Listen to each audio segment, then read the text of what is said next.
nos dará el honor de dar apertura con la primer ponencia será el licenciado Lucio Alberto Alarcón Sánchez, con el tema Reflexión filosófica sobre las teorías del amor en el mundo antiguo y su alcance humanista.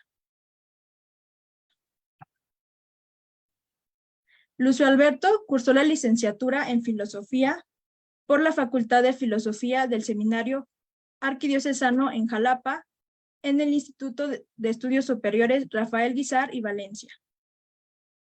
Cursó la licenciatura en Teología por la Facultad de Teología del Seminario Arquidiocesano en Jalapa, San Rafael Guízar, Valencia. Actualmente cursa la licenciatura en Psicología por la UPAP, Universidad Popular Autónoma de Veracruz, Jalapa. Es docente a tiempo completo en el Instituto Científico Motolínea Jalapa, Veracruz, en materias de filosofía, sociología, ética, historia y metodologías de investigación a nivel bachillerato.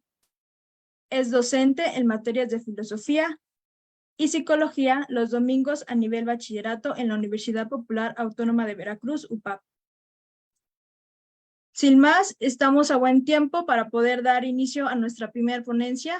Bienvenido sea. Lucio, adelante, le cedo la palabra. El micrófono es suyo. Muchísimas gracias. Sí me escucho bien, espero sí tenga buena, ¿sí? Sonido, perfecto.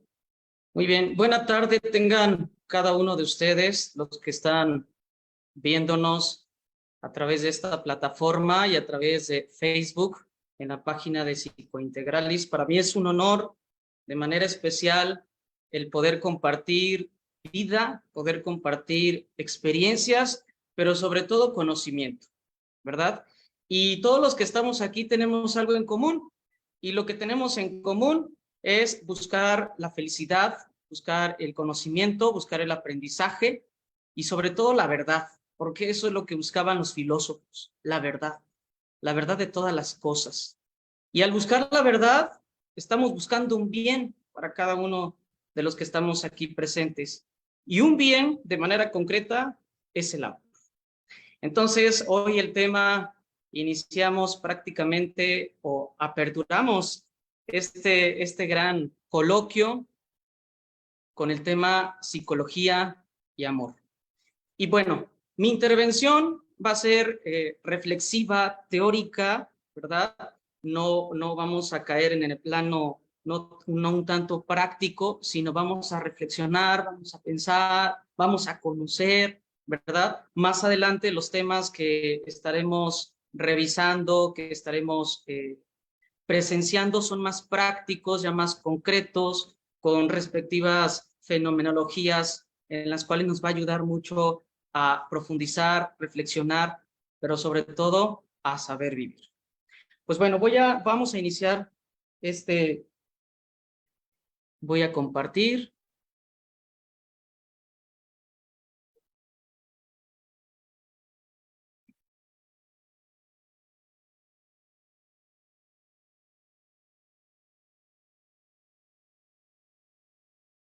¿Sí se alcanza a percibir?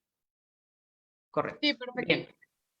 Bueno, el tema que corresponde como tal a reflexionar titula Reflexión filosófica sobre las teorías del amor en el mundo antiguo y su alcance humanista. ¿Cuál es nuestro objetivo? Nuestro objetivo es encontrar las concepciones y criterios racionales de la filosofía antigua para poder llegar a conocer lo que ha sostenido y ha acompañado y orientado la vivencia del amor en la vida del hombre. La metodología y estructura de esta reflexión teórica se llevará a cabo por medio de los siguientes parágrafos. En un primer momento vamos a reflexionar el estudio filosófico del amor en Grecia. Después, el eros platónico y la filia aristotélica. Y por último, vamos a cerrar con broche de oro el alcance humanista del amor. Este es el objetivo propio del día de hoy, de nuestro tema iniciando y aperturando este coloquio, vamos a reflexionar temas que a lo mejor en un momento hemos conocido, hemos escuchado, hemos estudiado, porque la filosofía es multifacética. Bien decía un maestro en la universidad, la filosofía es la ciencia y la madre de todas las ciencias. Es una ciencia interdisciplinar y al ser una ciencia interdisciplinar conecta con varias realidades. Este es nuestro objetivo. Ahora bien, el primer apartado comenzará con una ambientación en el mundo cultural griego, desarrollando una reflexión filosófica sobre el amor en dos caminos, los que ya mencioné, eros y filia. En el segundo apartado, ya antes mencionado, se atenderá de manera particular a dos grandes filósofos, ¿verdad?, de la historia del pensamiento, de la historia de la humanidad, a Platón y Aristóteles, exponiendo sus teorías sobre el amor y de la amistad virtuosa, que continúan siendo hoy referencia obligada. Cualquier libro, cualquier filósofo, cualquier maestro que no cite a Platón, a Aristóteles o incluso a Sócrates, es una persona que a lo mejor no tiene una referencia concreta del idealismo y del realismo, en el cual nosotros encontramos una riqueza de pensamiento bastante amplia. Y por último, el tercer apartado, una exposición sobre las reflexiones en torno al alcance antropológico y el interés humanístico de sus propuestas. Ojalá que este objetivo, ojalá que esta intención de reflexionar de manera teórica podamos llegar a los buenos frutos, ¿verdad? Y al conocimiento. Ahora bien, sin más preámbulo, vamos entonces a iniciar y a desarrollar nuestro tema. Y antes quisiera compartirles esta reflexión, esta frase que de manera breve cuento cómo surgió esta frase que ahorita estamos viendo. Yo tratando de buscar en los libros, en los apuntes, alguna frase que viniera ad hoc con mi tema, y buscando entre muchas frases, entre muchos filósofos y demás, me encuentro en primer momento con esta frase. Dije, híjole, pues es mi tema de tesis, ¿verdad? Y dije, bueno, ya más adelante, si no encuentro otra, la pondré. Y siguiendo buscando y buscando, me vuelvo a encontrar con esa frase. Y dije, definitivamente, esta es. Y dice, tiene el corazón sus razones que la razón desconoce. Blas Pascal, en el libro de los pensamientos. Más adelante vamos a entender en qué sentido o a qué se refiere esta frase de Blas Pascal. De momento quisiera aperturar con esta frase que para mí es importante y sobre todo viene ad hoc, ¿verdad?, a este tema. Bien, tenemos entonces, quisiera hacer una aclaración, una justificación filosófica antes de entrar como tal a los temas. Es necesario. El hombre por naturaleza, y eso lo sabemos todos, es un ser racional y pasional, ¿sí? Es un ser que con la razón busca la verdad, con la razón busca aclarar su vida, con la razón busca justificar, y pasional, sentir. Eso que razona, lo vive, lo siente, lo padece, lo constata como ser pasional. Ahora bien, filosóficamente, ¿cómo podemos entender racional? Viene de reo, que es pensar, calcular, medir. También se deriva de ratio, que es razonamiento, justificación. Por tanto, podemos decir, es la facultad o potencia de conocimiento, es decir, la capacidad, cuando hablamos de potencia, la capacidad de conocer, la capacidad de percibir, la capacidad que tiene el hombre de conocer, de aprender, de buscar la verdad. Eso es potencialmente hablando. Que necesita ser estimulada para trabajar, necesita ser movida, necesita ser interiorizada para poder hondar, para poder trabajar, para que ésta lleve su finalidad, pero con varios sentidos.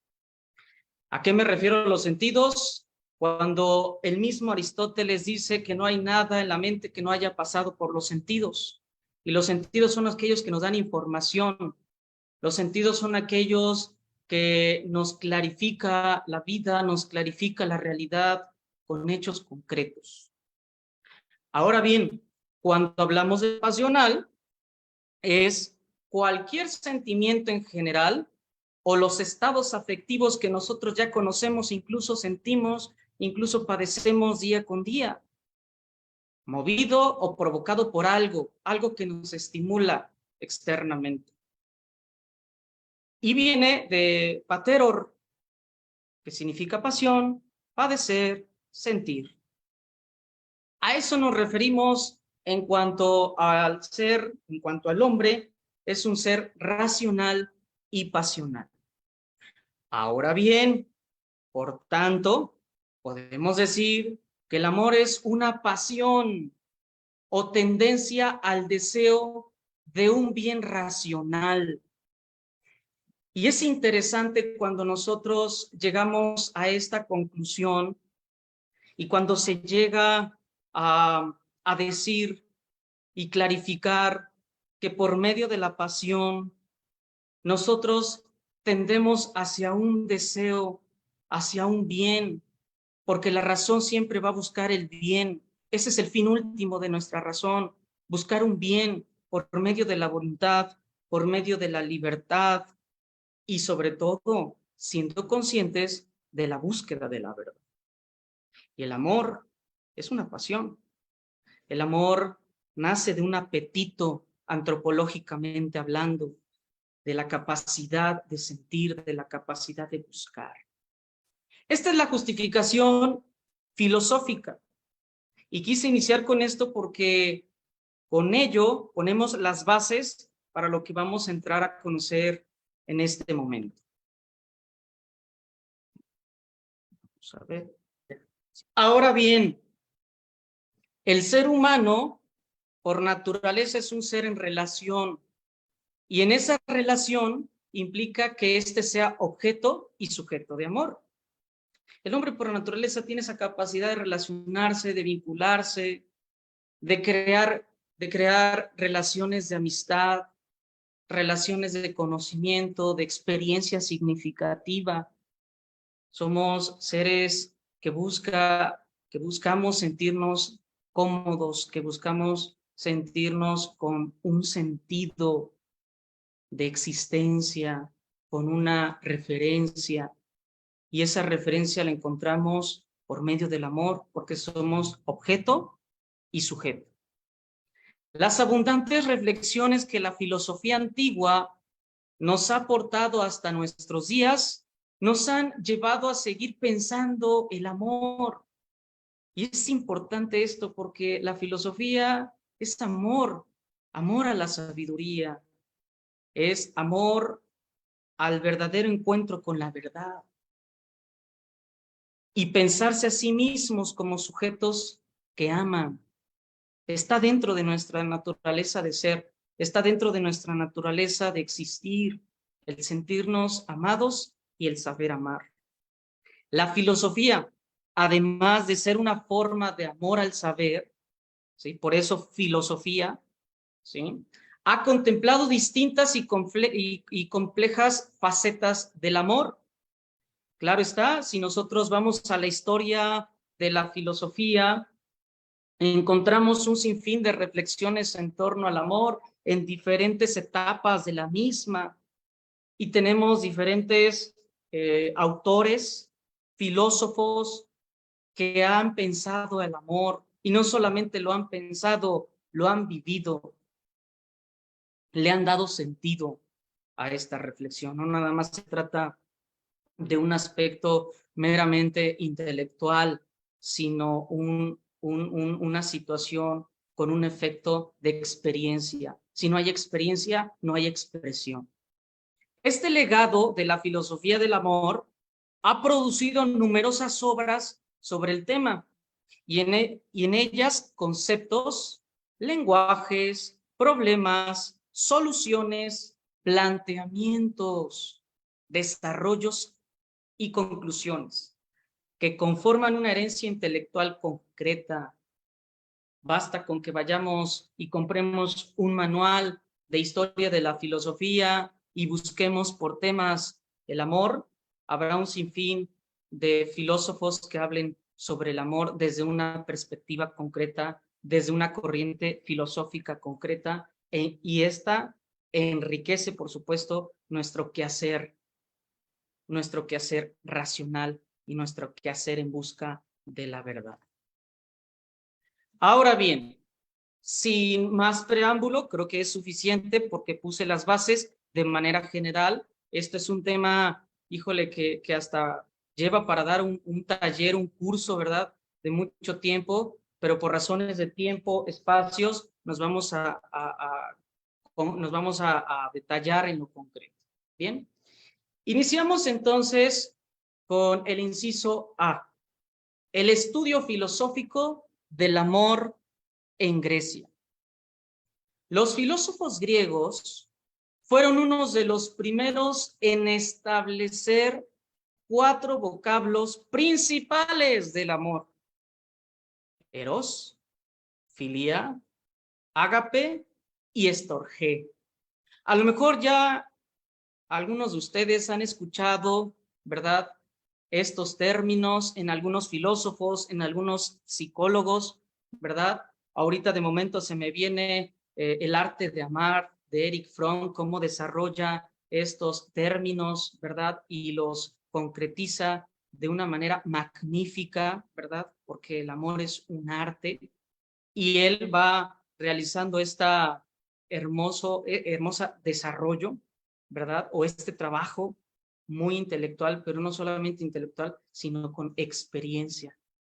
Vamos a ver entonces en qué consiste estos términos, para poder ir más a fondo sobre estos términos. Filia se refiere al amor recíproco que incluye afecto sereno, estabilidad y benevolencia. Es ese amor que nos damos entre comunidades, amigos, compañeros, entre personas donde hay un amor, hay una reciprocidad, hay una correspondencia. A lo mejor de momento te llega a la mente la amistad, ¿verdad? El mejor amigo, la mejor amiga o los amigos, es ese amor, la filia. El eros, el deseo amoroso que aspira a la unión y que está cargado de pasión sensible, atracción, y de manera particular podemos decir que es la pasión de una pareja. Es ese amor que se da entre el yo y entre otra persona, entre el yo y tú, ¿no? Como decía el gran Popper. Después tenemos el ágape, ¿sí? Con el que designaban el amor al prójimo, un amor más espiritual que sensible y que conlleva valoración, respeto y aprecio. El ágape es aquel amor espiritual, es aquel amor más encarnado, más empático ya en términos psicológicos, es el amor más empático. Y la estorgé, la definición, y significa el amor familiar, paterno filial, el cariño, la ternura, el cuidado, es aquel que se da entre un padre y un hijo, entre una madre y una hija, o viceversa. Es ese amor, ese significado, experiencia tan importante en nuestra vida, que día con día estamos familiarizados, estamos vinculados con estos tipos de amor que nosotros ya conocemos. por medio de la experiencia, ¿verdad? Ahora bien, después de haber desarrollado, ¿verdad?, concretamente estos términos, podemos decir entonces que la filosofía, además de ser una forma de amor al saber, ha contemplado distintas y complejas facetas del amor. Y estos son estos términos que hasta ahora la filosofía ha tenido a bien explicarnos, desarrollar, clarificar a lo largo de la historia, y que los filósofos antiguos hondaron, reflexionaron, meditaron, contemplaron incluso sobre estos términos filía, eros, ágape y estorge. Ahora bien, las primeras especulaciones filosóficas sobre el amor tuvieron por objeto, fíjense muy bien, la armónica unidad entre los entes de la naturaleza. Este fue el objetivo principal de los primeros filósofos. Recuerden ustedes que los primeros filósofos, o los primeros que se preguntaron sobre la verdad y sobre el sentido de las cosas, le llamamos arjé, fueron los filósofos naturalistas, que a partir de la naturaleza, a partir de lo que veían externamente, empezaban a preguntarse el arjé, el principio del todo, ¿qué fue? Y así uno fue el agua, uno fue la tierra, uno fue los elementos y demás. Ahora bien, estas especulaciones filosóficas, dentro de esta gama de especulaciones, estuvo el amor. Y estos primeros filósofos decían que era un objeto armónico entre una unidad de dos entes de la naturaleza, es decir, lo que veían entre el sol, la luna, el agua, esa continua unidad armónica, y ahí veían el verdadero amor.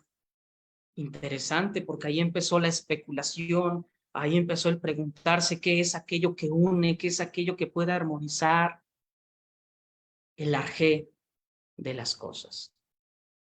Ahora, para los antiguos filósofos de la naturaleza, la filía era una fuerza cósmica que se impone con necesidad y no un afecto específicamente humano, sino estamos hablando de una fuerza natural, de una fuerza externa. Todavía no estamos cayendo en el terreno meramente humano, meramente personal, sino más externo, más natural, más cósmico.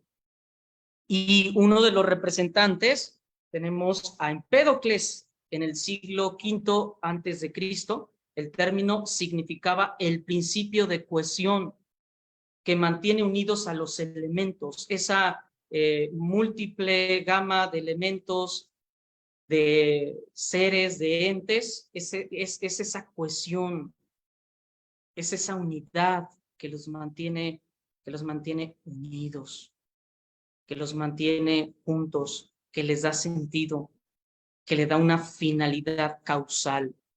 Mientras que el odio, neikos, expresaba el principio que los disgrega, es decir, los separa, se rompe esa armonía. Para los sofistas, el amor se alejó definitivamente de la especulación cosmológica para situarse en un primer momento como realidad humana. Ahí es donde ya empieza a bajarse, donde ya empieza a pensarse ya de manera individual, en medio de una reflexión sobre los problemas del hombre. Cuando se empiezan a preguntar, los sofistas eran filósofos que prácticamente una enciclopedia. Algunos lo hacían por cuestiones económicas, otros los hacían por fama y otros porque era un oficio y no era un amor a la sabiduría, pero dentro de esas intenciones, pues buscaban los problemas del hombre. Bien. En cada periodo de la antigua Grecia prevaleció un tipo de amistad, ¿verdad? Y vamos a ver por periodos de manera concreta ¿A qué nos vamos a referir?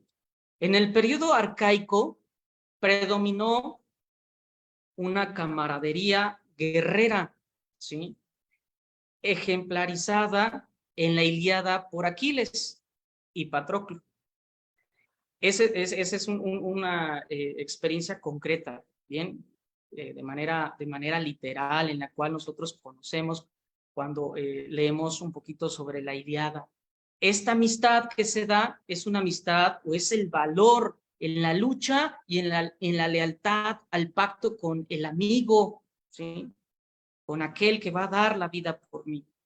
Es una solidaridad que dispone a hacer realidad el dicho, o vencer juntos o morir juntos. Lo que escuchamos ahora de manera coloquial, ¿verdad? Si tú vas, yo voy. Primero tú y después yo. Es esa parte de entrega, es esa parte de búsqueda, de estar con el otro, de darse para el otro, hasta incluso la muerte, ¿no? Es una entrega total que en la Ilíada con Aquiles y Patroclo nos lo deja bien claro. Ahora pasamos en el periodo clásico. La amistad cobró importancia en el terreno político, ¿sí? Pues se constituyó en un vínculo social. Y aquí empezamos a ver que empieza a relacionarse ya con otros, decisivo en la democracia de las ciudades de Estado. Los primeros filósofos ya empezaban a interactuar, ya empezaban a hablar, ya empezaban a difundir el conocimiento, a concretizar el conocimiento, a ponerlo en práctica. Y aquí en el periodo clásico, la amistad cobra terreno en el terreno político, en el espacio político, en el ambiente político. En las escuelas filosóficas, ¿sí? Esas escuelas que nosotros conocemos, donde formaban a los grandes filósofos, a donde formaban a las grandes academias en Grecia, ¿verdad? Fueron esenciales los aspectos sapienciales, la búsqueda de la verdad, la búsqueda del conocimiento, la sapiencia, en un aspecto meramente ya personal, ya público, ya consolidado en la educación, en la enseñanza, ¿sí? Con aspectos sapienciales y morales sobre la amistad. Ya se empezaba a reflexionar la amistad, ya se empezaba a pensar la amistad, ¿sí? Ya le estaba dando sentido, ¿sí? Y eso es importante porque en las escuelas filosóficas eso es lo característico, ver la verdad del hombre y cómo se desarrolla como un ente, como un ser en relación, como un ser político, como un ser moral, ¿sí? Y por supuesto, como un ser amoroso. Por último, el periodo helenístico. Este desarrolló la reflexión sobre la amistad personal. Ya aquí es algo más consentido, ya más vinculado, ya más de experiencia con el otro. En esta época los griegos pasaron a considerarse como individuo, sujeto capaz de autodeterminación moral y de recrear la vivencia de una irrenunciable vocación social en el ámbito de las relaciones personales. Este periodo helenístico, considero y para mí es lo más importante, porque ya se deja ver al hombre como una especulación y ya se empieza a concretizar como un individuo, como algo ya más concreto, como algo ya más real, ¿sí?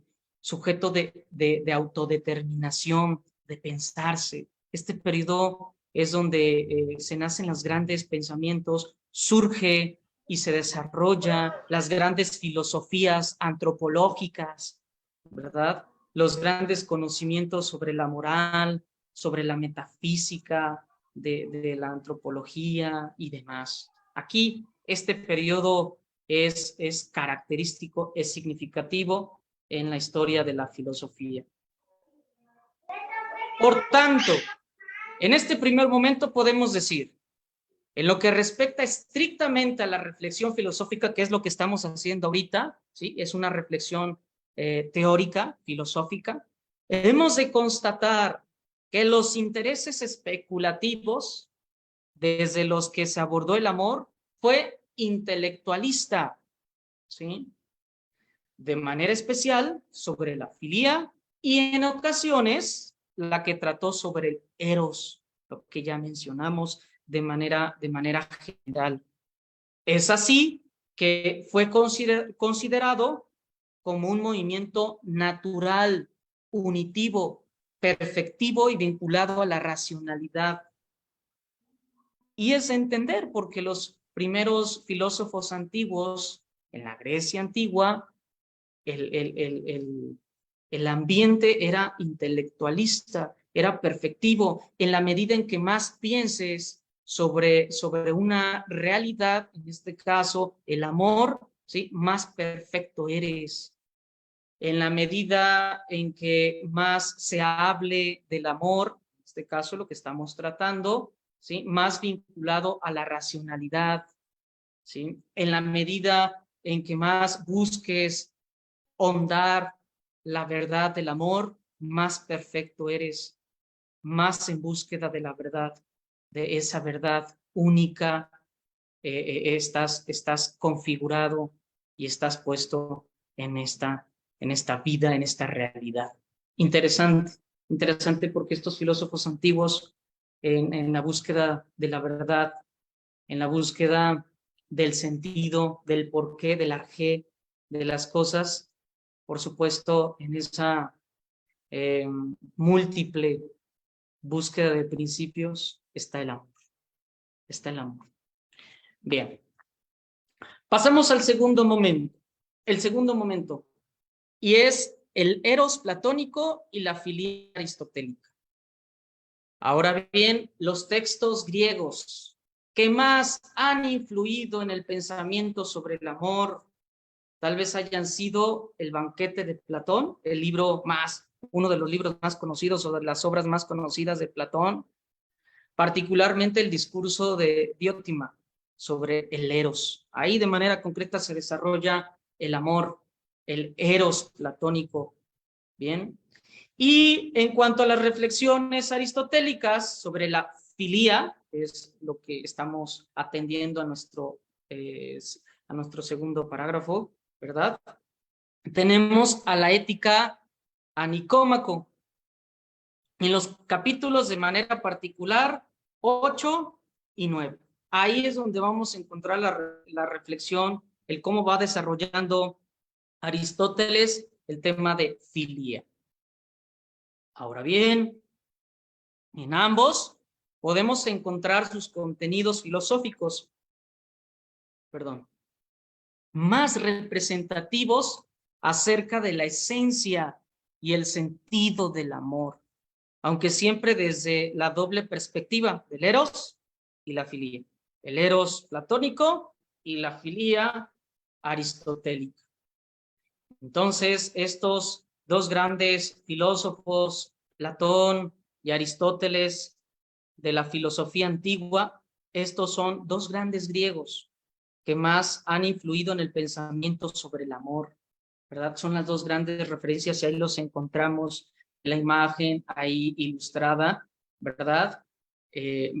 Por un lado tenemos a Aristóteles y por el otro lado tenemos a Platón. Aristóteles decía que la verdad, por eso extiende su mano señalando que la verdad estaba aquí, ¿sí? La verdad era en un sentido realista, y decía, del otro lado tenemos a Platón, no se alcanza a percibir ahí, pero tiene su mano alzada, ¿sí? Con el dedo índice señalando hacia arriba, diciendo que la verdad estaba en el mundo de las ideas, en el topos humanos.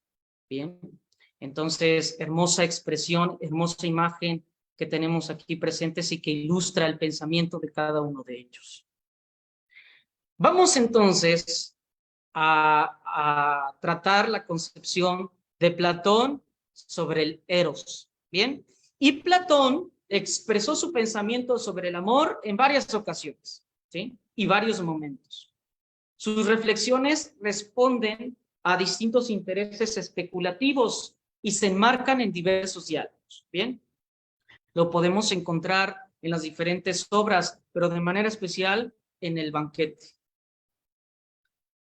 Y también tenemos aquí algunos ejemplos, les pongo unos ejemplos en los cuales podemos encontrar este diálogo sobre el amor.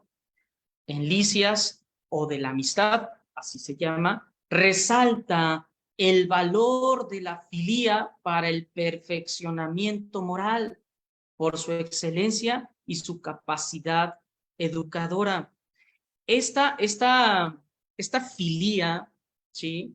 Esta filía que nosotros de momento podemos encontrar en Platón es un perfeccionamiento, una búsqueda. No lo tengo, pero lo busco. Y ese deseo de no tenerlo es el deseo o el impulso que te lleva a buscar el perfeccionamiento.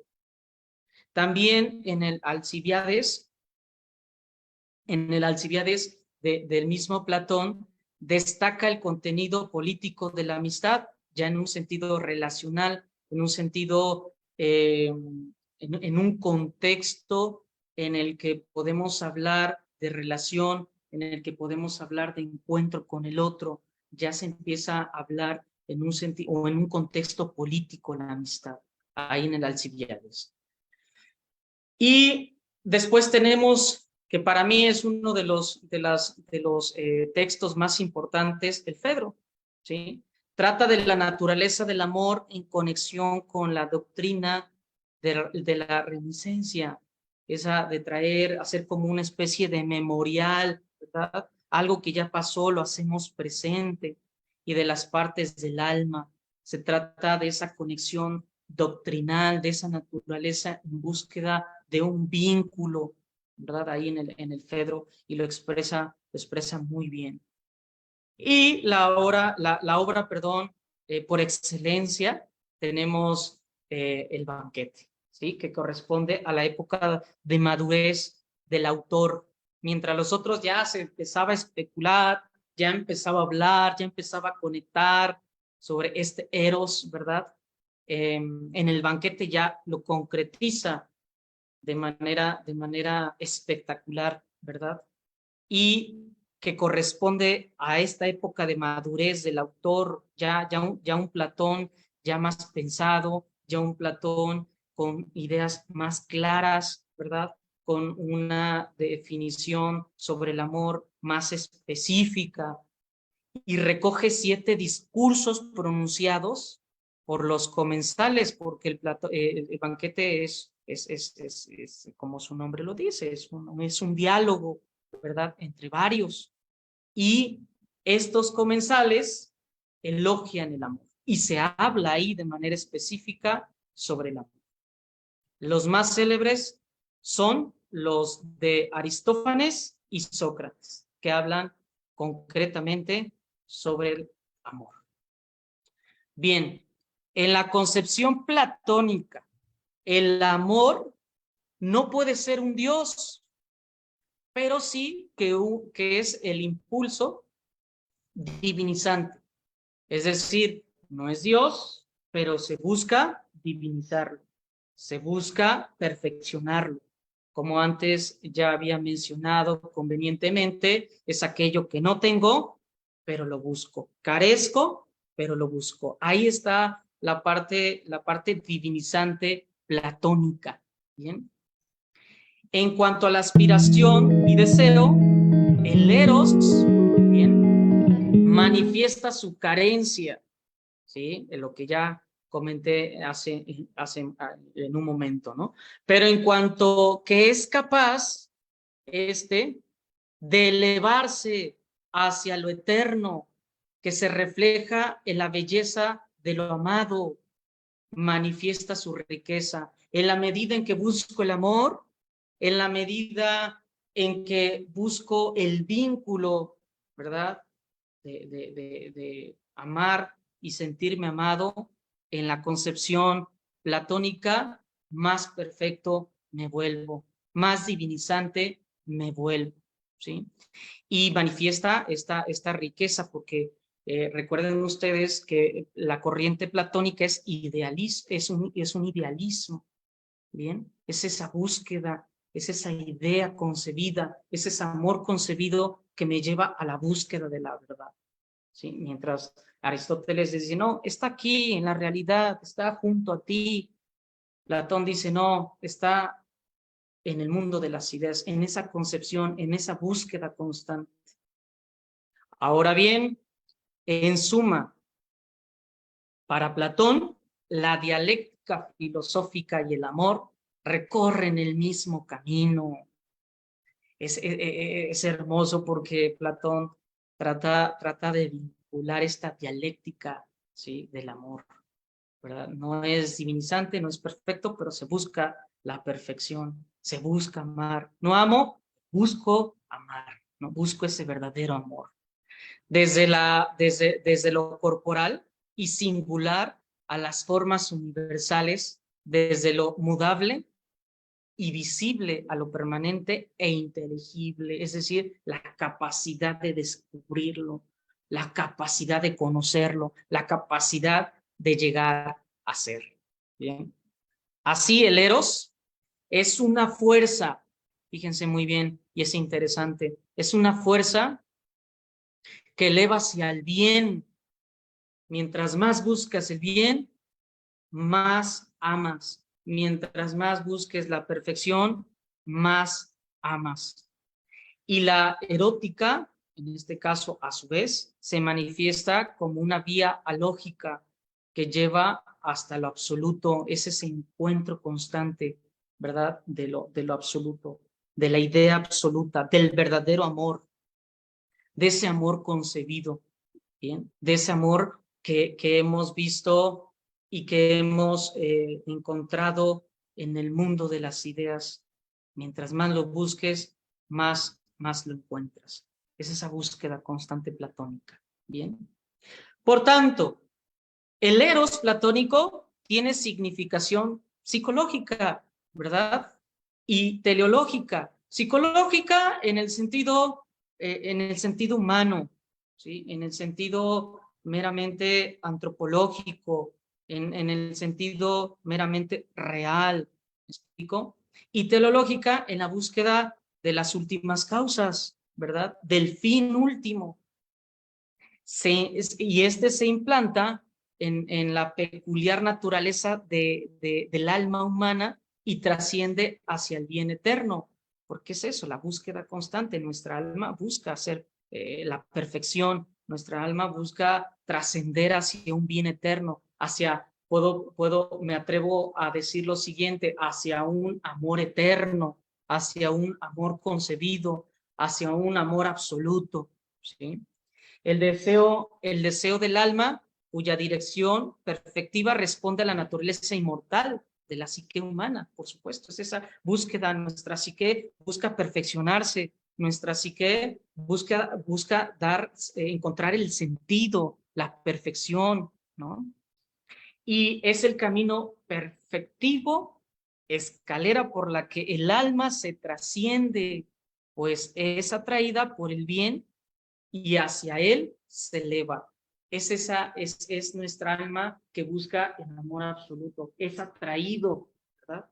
Esa búsqueda constante, como cuando nos sentimos cuando nos sentimos con ese deseo de amar o de sentirnos amados, ¿verdad? Qué hermoso, porque es una concepción platónica cuando nosotros sentimos esta necesidad, ¿verdad?, de ser amados y de saber amar, ¿no? Interesante desde esta perspectiva platónica. Ya creo que se acabó. Vamos a ver si me escuchó bien. Sí. Ok, creo que otra vez se pausó. Vamos a ver. Ok, ya.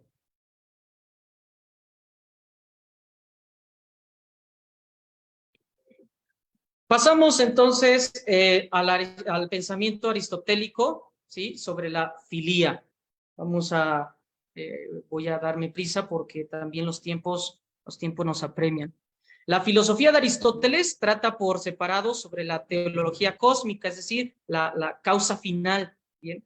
La orientación hacia la perfección inscrita en toda la naturaleza y sobre el peculiar dinamismo psicológico de la filía interhumana, la grata disposición del alma hacia la unión, la benevolencia mutua que sigue al trato, ¿sí?, entre los amigos. Ya para Aristóteles es una concepción más real, es una concepción interhumana, ¿sí? Ya es en esa relación, en ese vínculo interpersonal, ¿me explico? Es ese dinamismo psicológico empático, cercano, vinculado al otro. La concepción, creo que, a ver, aquí, pase, ahí, bueno.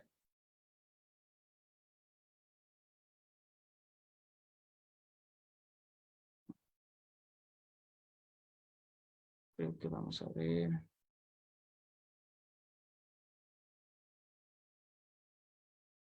Ahí está. El pensamiento de Aristóteles sobre el amor de amistad, la filía en este caso, y las referencias al eros humano se encuentran en la Ética a Nicómaco. Es el libro que tenemos, digamos, todos debemos de tener en nuestra biblioteca, ¿verdad? En relación a Aristóteles, al pensamiento de Aristóteles, la Ética a Nicómaco. En esta obra consideró la amistad como el colofón de las virtudes, ¿verdad? Y la situó en un puesto solo superado por la actividad contemplativa. En la medida en que más contemplas la filía, más te acercas a ella. En la medida en que más contactas con la amistad como virtud, ¿verdad?, más contemplativo eres. Pero no es una contemplación meditativa, es una contemplación de búsqueda constante, ¿no?, de querer atraparla. ¿Me explico? Ubicó la filía entre las virtudes, ¿sí?, porque quien nos habla sobre las virtudes por excelencia, pues es Aristóteles. Al igual que todas las virtudes, la amistad humana, sí, esa que nosotros, en la cual nos vinculamos, entraña para en esta edad humana entraña para Aristóteles el paso de una pasión, patos, a una disposición, exis, o dicho al modo latino, habitus, ¿verdad? Es decir, de un estímulo sensitivo, pasivo, repentino, circunscrito al yo, a un apetito racional, activo, electivo, abierto a todas las realidades posibles.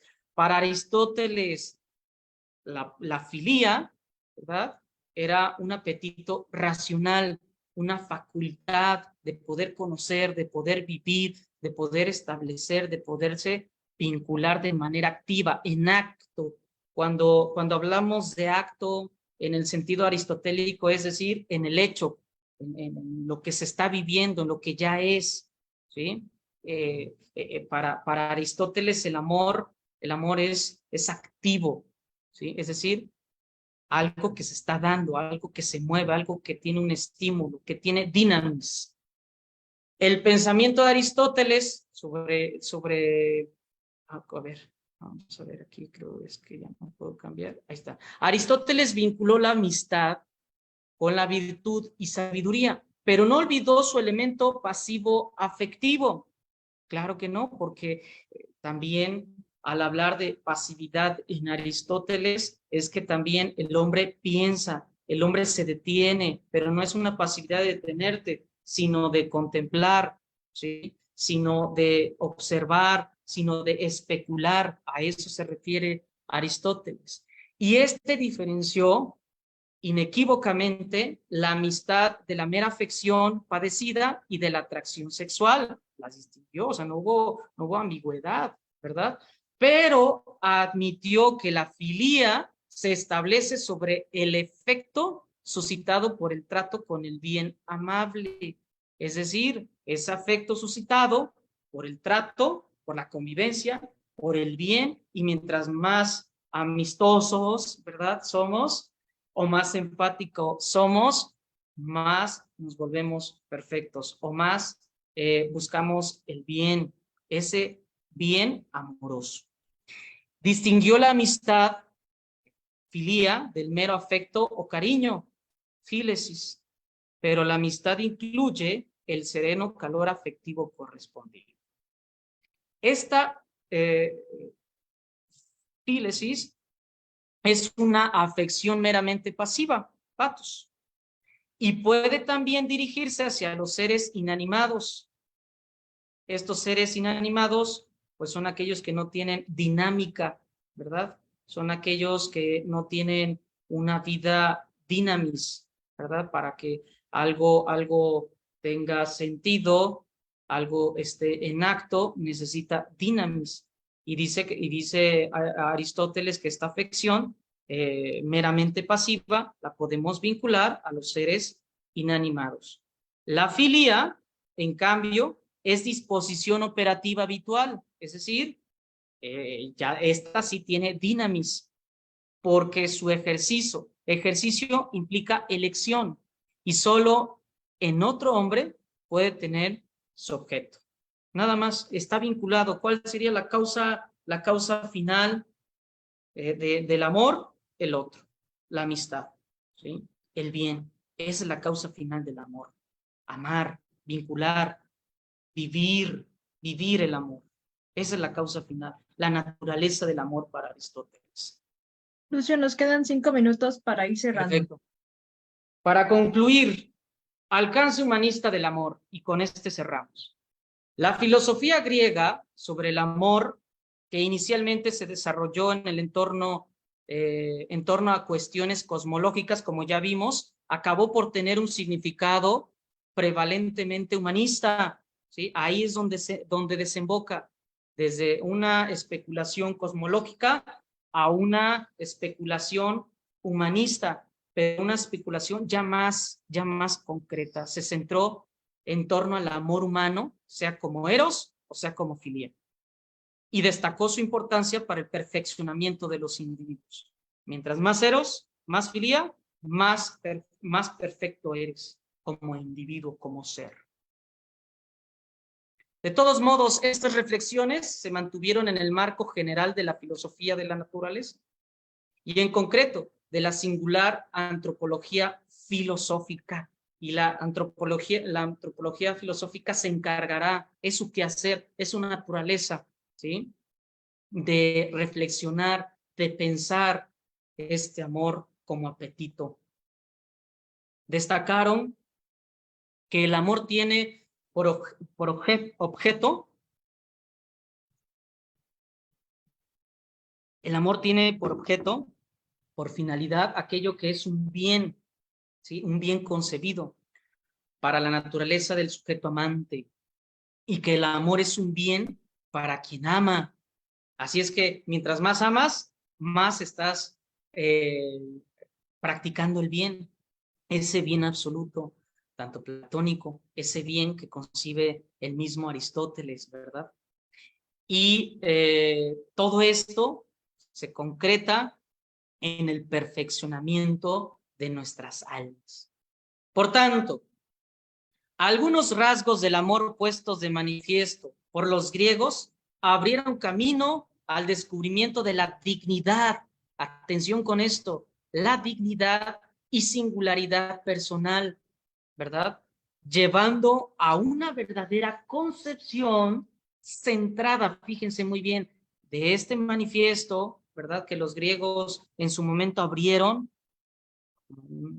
camino, se desemboca en la dignidad y en la singularidad, llevando a la concepción centrada en el hombre, en la persona. Por ejemplo, la alteridad en la reciprocidad, la benevolencia ante el otro, ¿sí? El que está al lado, propias de la filia aristotélica, y la trascendencia propia del eros platónico. En conclusión, mi conclusión de esta reflexión, de esta ponencia meramente teórica, ¿sí? La finalidad de esta reflexión no es ni la terminología del amor, ni las costumbres e instituciones relacionadas con los amores en un análisis literario necesariamente han de hacerse referencia a los grandes pensamientos de la historia filosófica, pero el objetivo es encontrar en ellos o a través de ellos las concepciones y criterios racionales que han sostenido, acompañado y orientado la vivencia del amor a nuestros días. Ahí desemboca esta concepción humanística del amor, ¿verdad? A partir de lo concebido, con ciertos criterios racionales que sostienen, acompañan, orientan y le da sentido el amor hasta nuestros días. Gracias.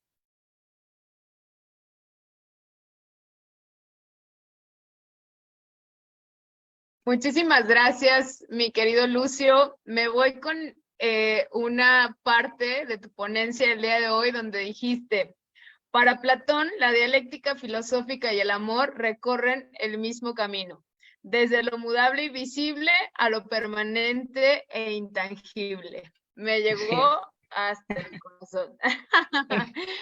Es psicología Muchísimas platónica. gracias.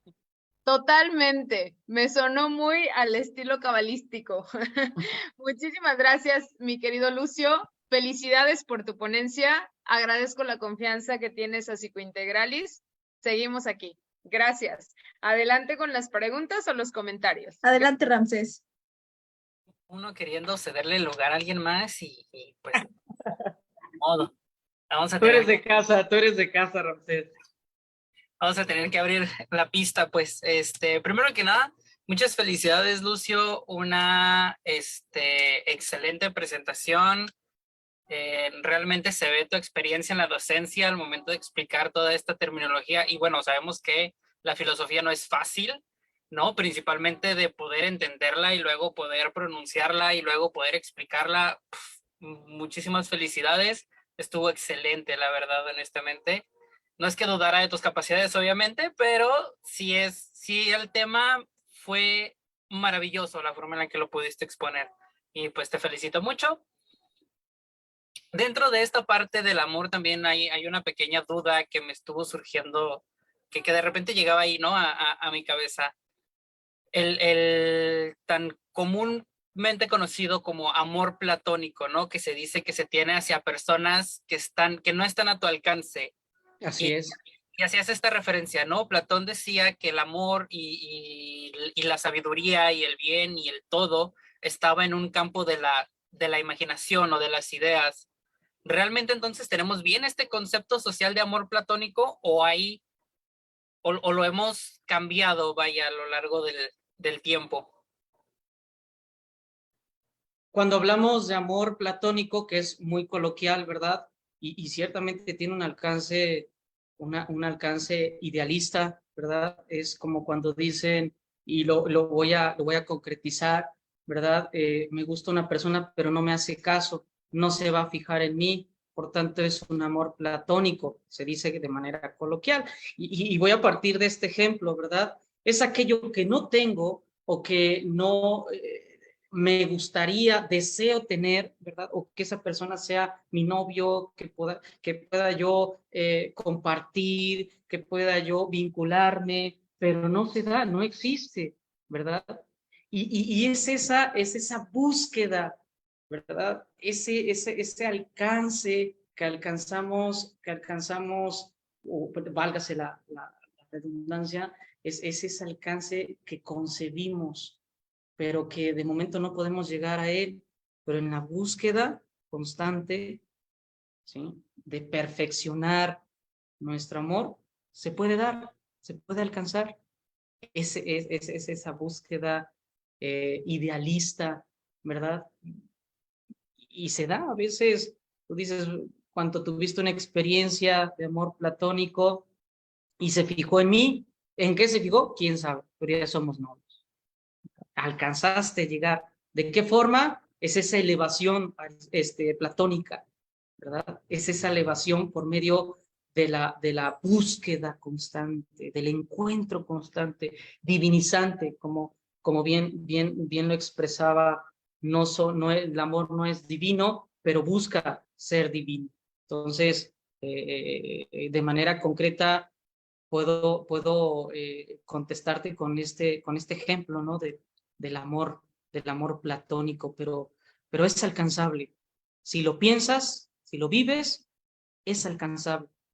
Dice Aristóteles, perdón, Platón, que esa idea concebida, en la medida en que lo concibes, es en la medida que es tu verdad, ¿sí? Y esa verdad te llevará a concretizarlo, esa verdad te llevará a hacerlo, ¿bien?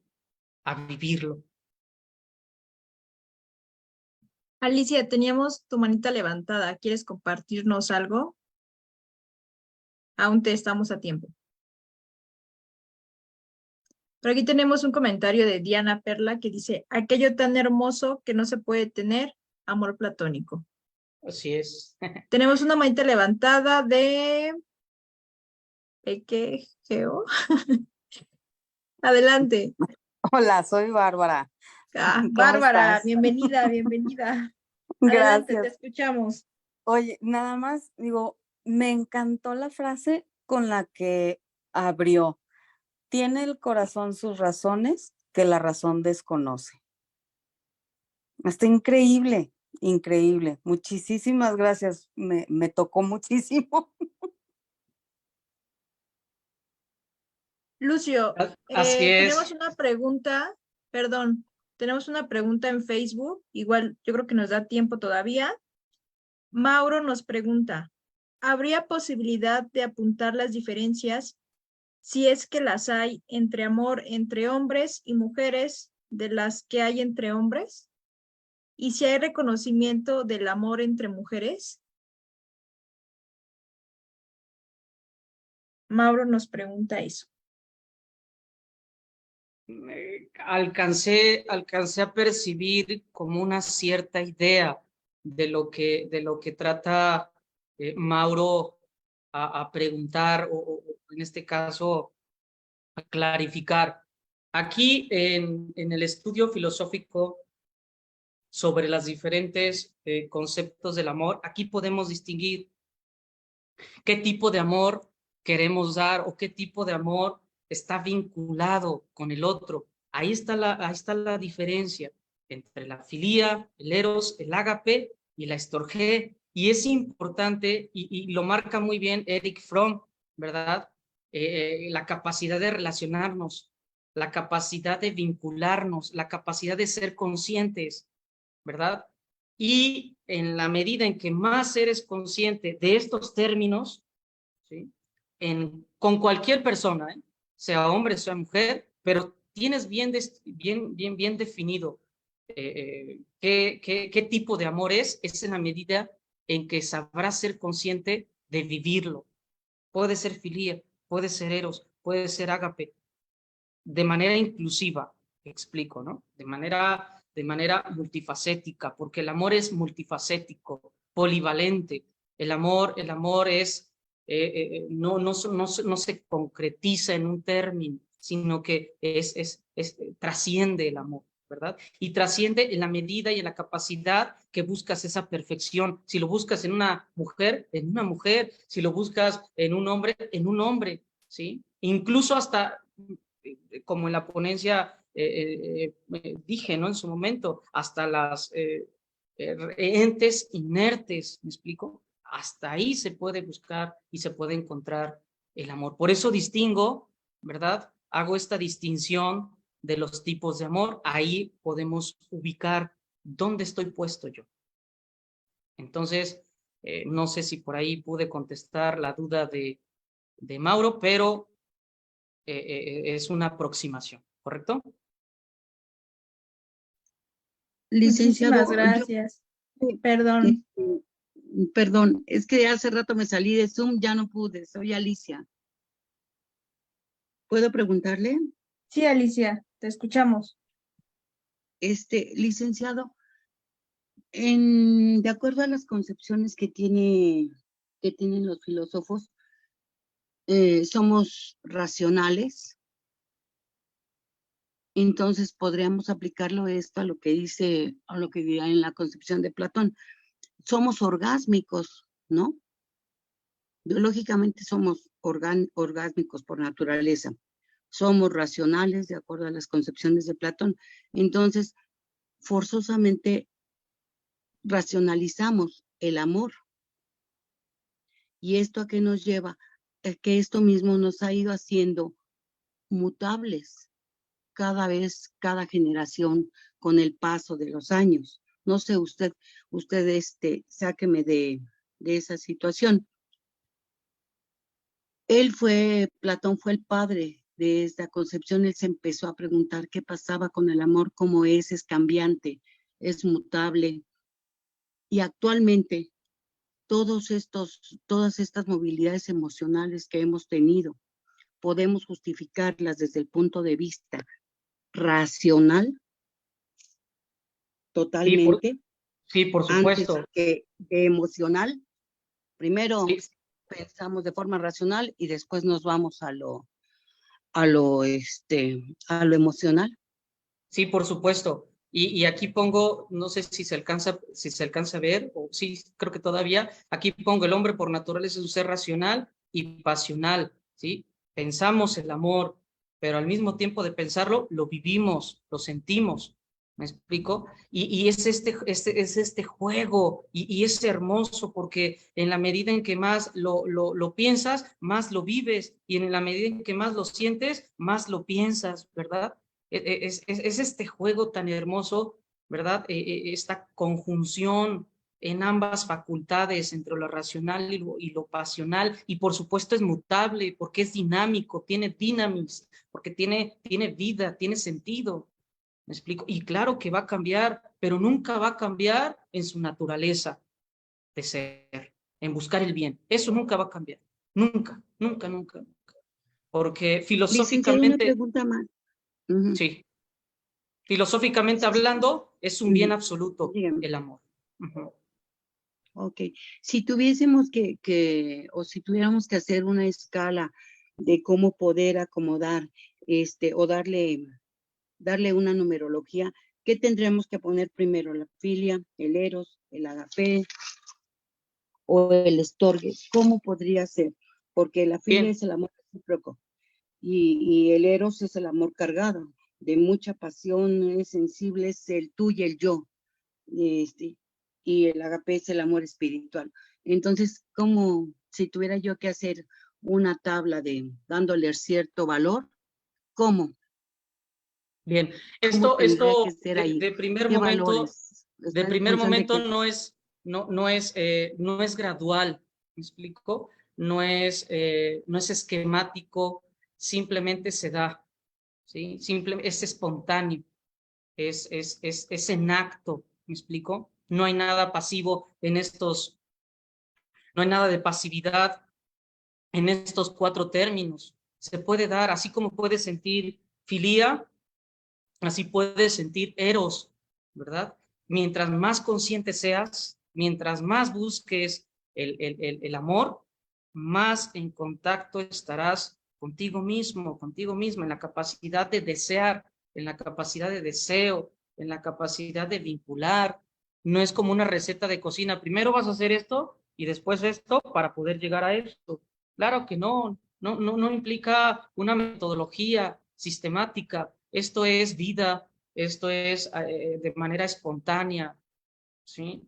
Esto es algo que se da, que se vive libre y conscientemente, ¿verdad? Así tú también tienes la facultad de vivirlo, de serlo, de hacerlo y de perfeccionarte. Y qué bueno, mientras más lo vivas, mientras más sepas qué significa, ¿sí? Más perfecta eres, más persona eres, más buscas el bien, ¿sí? Y entonces aquí podemos decir que no implica una metodología gradual, se da, ¿sí?